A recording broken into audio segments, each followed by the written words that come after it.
Hey guys, thanks for taking a look at my first YouTube video, which is looking at why you should consider having a look at the Tower of God Webtoon.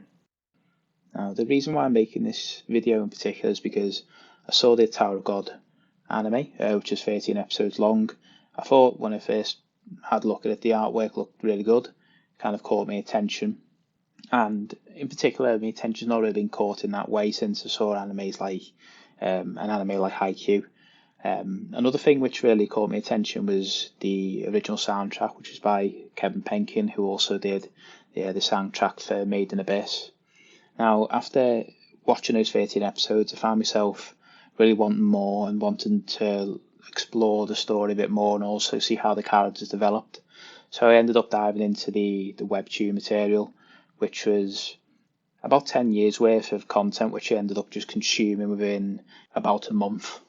And I've got to say, I probably should be ashamed of that really, but I'm not at all.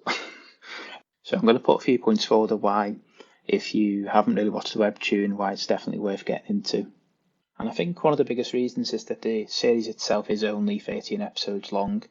It's not like other series like Soul Eater, which had about 50 episodes, Hunter x Hunter 2011, which had over 100 episodes, or even the first season of Attack on Titan, which had about 25 episodes. So it doesn't really give the story enough chance to develop properly, or even allow some significant character development, which is kind of the stuff that is really the meat of the series and that you want to see. So I think an analogy that I give to this whole Tower of God 13 episode situation is you think of Tower of God like a full size large Domino's pizza, and then someone buys it, opens it up and says, here you go, try that. So you put your hand in, you just grab a pepperoni and you try it and you go, yeah, that's alright that. And then you go and grab a slice and all of a sudden that box is shut. That's what Tower of God anime is like. You want to try that cheese in the dough, you don't just want the pepperoni, you want a full slice to yourself. And the only real way you're going to be able to get that right now is if you dive into the Webtoon content. And the second reason is just being able to experience the vibrant coloured panels that you see within the chapters themselves.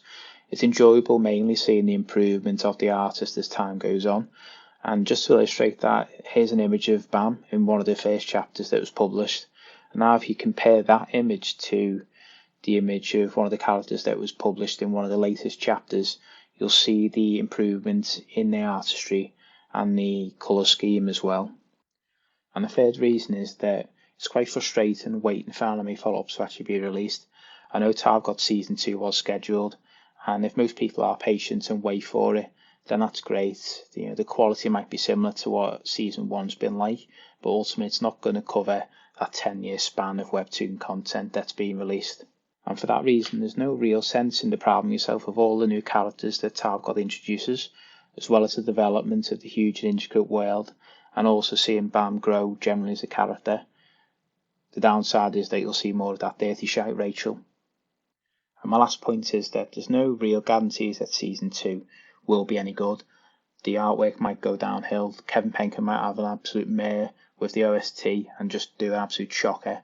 So from that point of view, you could find yourself waiting for something that isn't actually worth waiting for in a sense. So just to mop up, the main reasons why I would recommend that you actually have a look at the Webtoon is that you can actually explore the story more, explore the characters, and just see the whole dynamics of the Tower of God world.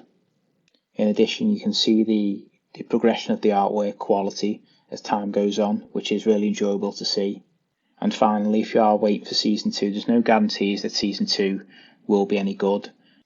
You don't want to find yourself in a 7 Deadly Sins situation where the subsequent seasons are absolutely crap. And so, just have a look at the Webtoon, you massive donut.